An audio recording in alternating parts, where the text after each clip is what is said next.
front office point of view, we welcome in Jim Duquette. And Jim, what sort of flexibility does this now give the Mets payroll-wise?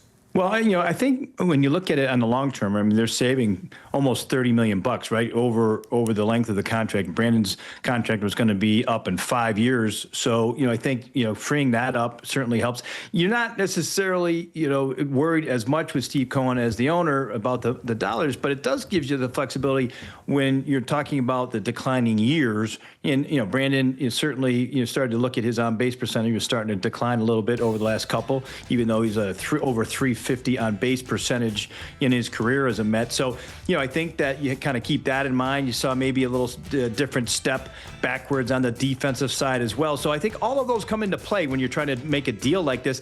They also didn't have a lot of flexibility. If you're going to try to change the roster around a little bit, there are a lot of guys that you don't have the ability to move, right? And so Brandon was the one that still had plenty of value out there in the marketplace. As you could see, Texas was looking for some offense and a really good idea of the strike zone. So I think all of those kind of play. There's almost like a perfect storm. Semien's defense has already been talked about. It's a significant upgrade at second base, and I think captures what they're trying to do, certainly in the middle infield. So I think that flexibility financially, the flexibility of the roster, I think those are all things you look at as a general manager, knowing that this is the first move of many this winter.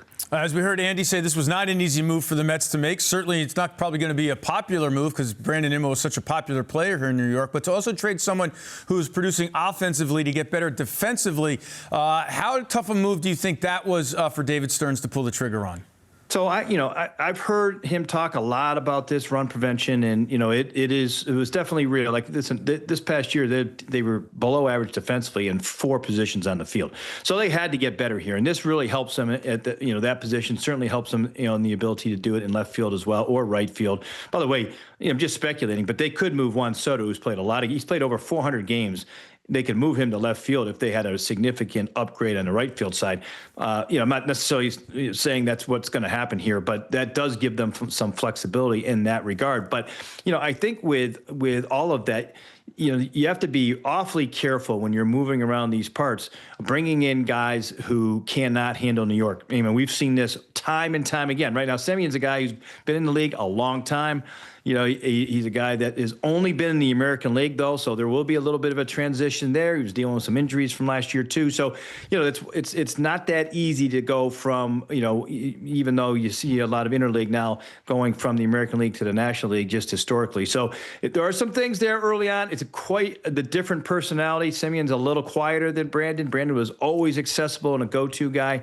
But that kind of at the addition and subtraction. So the addition of defense, but the subtraction of the offense for me is going to be, where is the line right now? How much more are they going to subtract on the offensive side to really upgrade on the defensive side? Because they got to have both. You got to have a good offensive balance, and a good defensive balance. And they were out of whack when you look at that offense and defense from last year. All right, Jim, let's focus on that line now. And you're going to be the first one. I've wanted to ask everyone this question, but you're going to get it. So let's read the tea leaves. If they improve defensively at second and maybe in the outfield, does that mean they can settle for more offense and less defense at first base and one Pete Alonso? How does this move, you think, impact the Alonso sweepstakes for the Mets?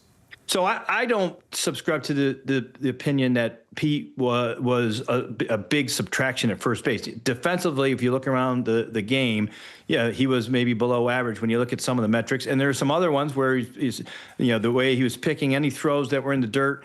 To me, he was one of the best. So, you can get by with a guy like that over there at first base, certainly, if you're going to improve and be above average at third, which would mean that I think Brett Beatty would have the inside track. Lindor has to pick up, his defense at shortstop. It took a little bit of a step backwards. Semien, as we just talked about, that would be a solid infield there, if they signed Pete.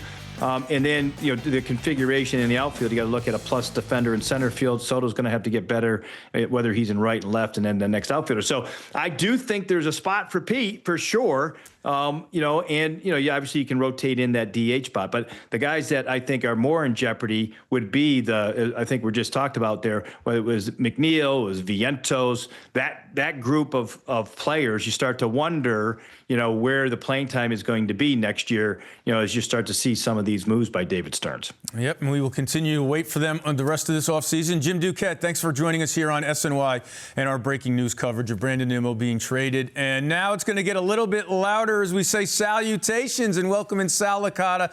And Sal, I know from doing this show with you, what do we talk back now, 30 years? But you're not often an emotional guy. You're not big into the homegrown thing and, the Pete Alonso home run record-breaking thing with the Mets. But still, this was the longest tenured Met, a very popular Met. What was your immediate reaction when you learned that Brandon Nimmo was no longer on your team? Yeah, my immediate reaction was, this is a great trade to make the baseball team better. I could say the same thing that everybody else said, and I had the chance to interview Nimmo for my radio show before the season, got to know him a little bit. I think he's a great guy. So it's obviously sad to see a long-tenured Met go, but what are we, in the business of being friends here, or are you trying to build a better baseball club? This makes the Mets better. It's as simple as that. Anybody who's not looking at this trade in that manner is playing checkers and not chess. The Mets needed a big move like this, clear one of those guys out from that core to make them better, make them more flexible to make big moves. It's not about Nimmo's offensive numbers versus Semien's offensive numbers. It's about getting rid of a player who was becoming a liability in left field, who was inconsistent offensively, unreliable at times with Nimmo. I know he's a great character, all those things, but he just wasn't Semien's a better baseball player, bottom line. Semien's a better baseball player, and he fits the Mets better. So don't look at the offensive numbers. Look at who's a better baseball player, who is a better fit, and now what the Mets could do moving forward without Brandon Nimmo clogging up left field. We're still friends, though, right, Sal? It's not about friends, but you and I are still friends, right? Sure. Yeah. Okay. Let's go back because Todd Zeal discussed that maybe there's something, underneath the surface here about the chemistry, something we've discussed about this team over the years. Why do you think we reached a point here where David Stearns probably said, okay, it's time to break up this core? I don't think it's a bad chemistry thing, certainly when it pertains to Brandon Nimmo. To me, he was the true captain of this team, certainly one of the leaders of this team. I just think it comes down to flexibility. In my mind, Eamon, you couldn't have a world where both Brandon Nimmo and Pete Alonso are still on the Mets next year and they're better defensively. And if I see that, I would imagine David Stearns also saw that.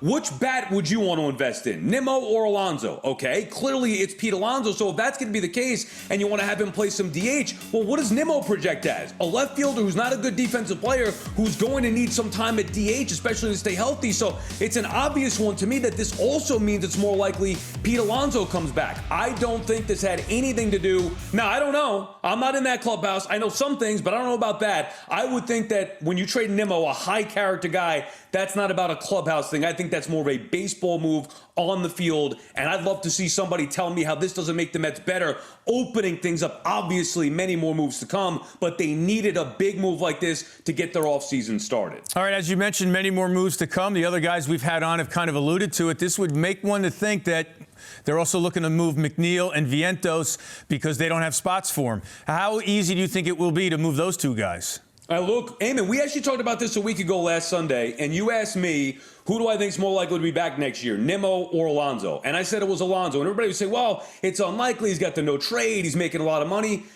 When the Mets traded Max Scherzer and Justin Verlander away, that shocked the world. So I'm not shocked by the Nimmo deal. I would certainly not be shocked by McNeil or Vientos. And I wouldn't just, look, McNeil coming back as a bench player is not the worst thing in the world. I would have moved on from him, but I don't need him to start second base. And now the Mets don't need that either. He could be a versatile piece, a useful piece off the bench. If not, they move him. Same thing with Vientos. Vientos could be maybe a bat off the bench, maybe a right-handed bat, platoon at DH. But again, they can move on from him and maybe be better off. This was the first of what I would expect to be many in overhauling a team that has not been good enough since 2022, but specifically last year, winning just 83 games, missing the playoffs.